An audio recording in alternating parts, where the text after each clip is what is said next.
Good day, Zimbabwe, and welcome to that program your politicians pretend not to watch but secretly binge like a Netflix series they refuse to admit they enjoy.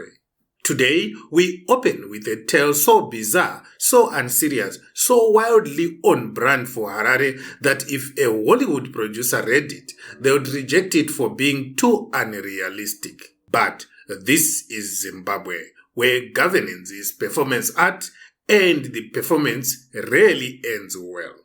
So, once again, the great architect of vision something merged out and pretended to transform lives. This time by gifting manual transmission Mahindra trucks to persons with disabilities. Yes, manual transmission, because nothing says we care like giving a car to someone who physically can't drive a clutch. It's almost poetic, like giving a blind man binoculars and telling him to dream big. Enter Fadzayi Mahere, former MP, lawyer, and now a full-time emergency brake for national nonsense. She stood up and asked the question everyone else was thinking. Are we fighting for disability rights or auditioning for a political circus? Because, truly, when your social welfare department is so dead it needs its own social welfare, the last thing people need is a photo shoot at State House. Great men, Mnangagwa, all good people, all talented artists, all deserving of real support, but instead they were paraded like props in a low-budget campaign advert. Mahere reminded the nation that 9.5% of Zimbabweans live with disabilities. Yet the country still has no functional disability policy. Some are begging for wheelchairs on Facebook like it's a crowdfunding startup. Meanwhile, government increases VAT on braille materials to 15.5% in the 2026 budget. Yes, they taxed the blind to pay for the sins of the corrupt.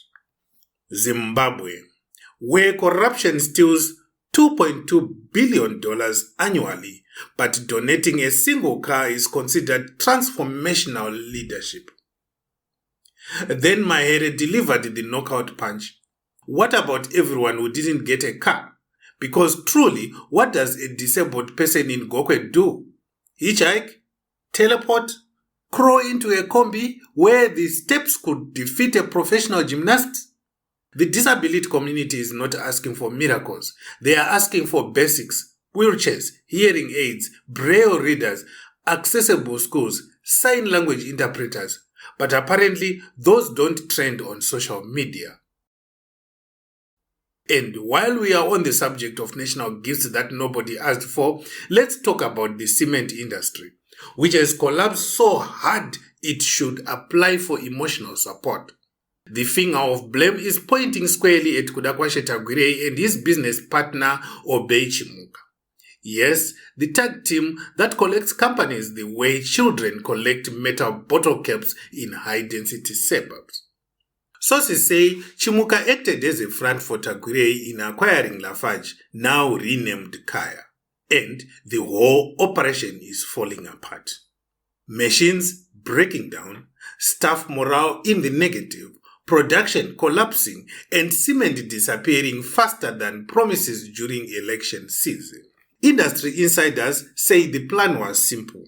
Buy everything, choke competitors, take all the road contracts, charge inflated prices, pretend it's development, and then donate 18 truckloads of cement as a PR stunt. The same way handing out sweets doesn't fix a rotten tooth. Critics say the collapse of the cement supply is not an accident. It's the byproduct of monopoly mismanagement. So yes, while Zambia sells a bag for $6, Zimbabweans are buying the same bag for between $16 and $20. Proof that corruption adds value only to the bank accounts of the corrupt. And speaking of value, or lack thereof, the presidential GOAT scheme fraud resurfaced in court with a victim impact statement so devastating it could make a grown man cry. Moses Mpofu and Mike Chimombe, the dynamic duo of Tenderpreneurs Audiobooks Season 5, were convicted for scamming a US $27 million tender using a ghost company that exists only spiritually. The government lost $7.38 million. Rural households lost 3 years of potential offspring, nutrition, income, resilience, and dignity.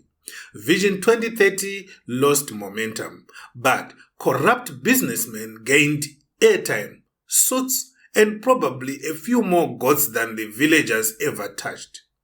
The ministry warned the fraud destroyed trust in government programs, to which Zimbabweans collectively replied, "Trust?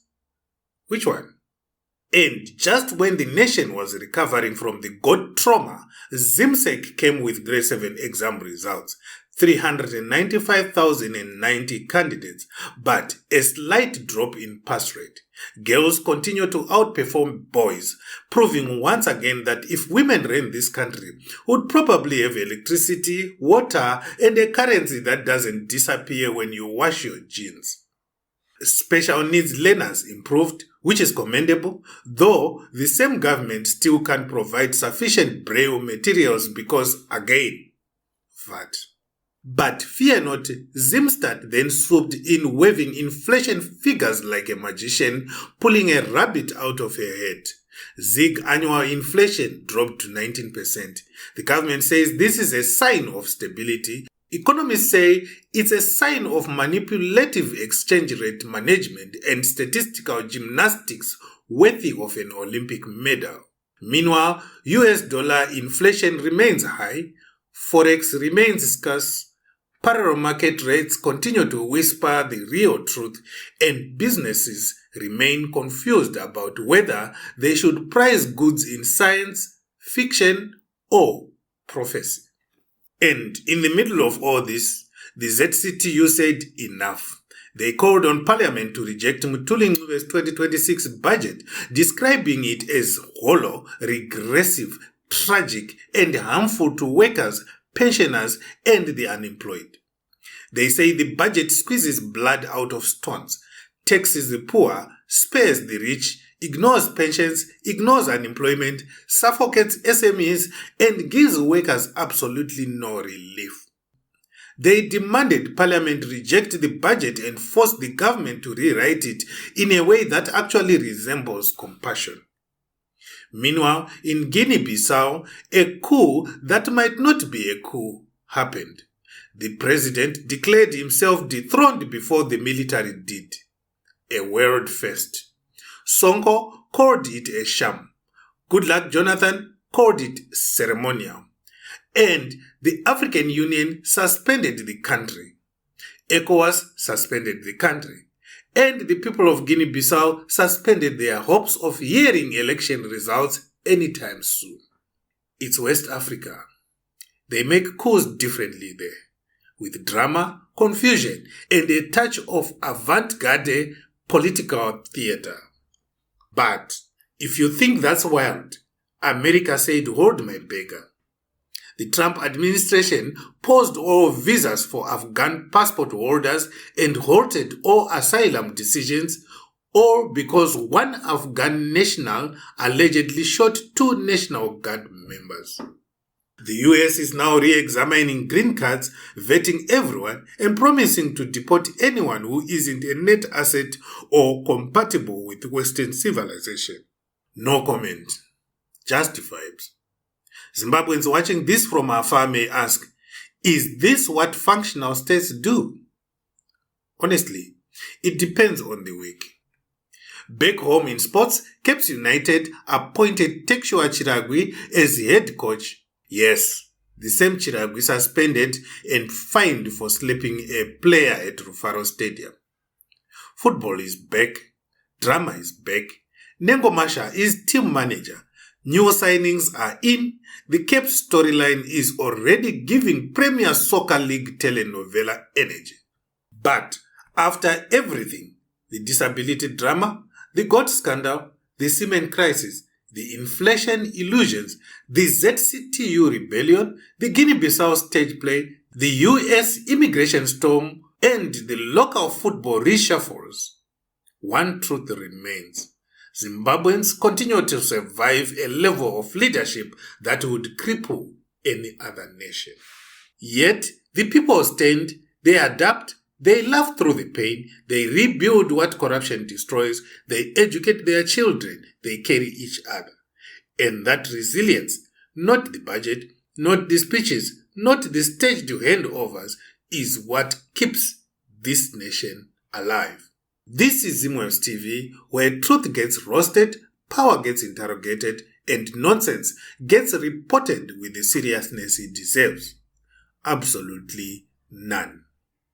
Before you go, hit subscribe, not the kind of subscription the government forces you to pay through the VAT and IMTT. No, not that one. The free one. The one that supports real journalism, real satire, and real Zimbabwean courage. Subscribe now and join the fastest growing political channel online.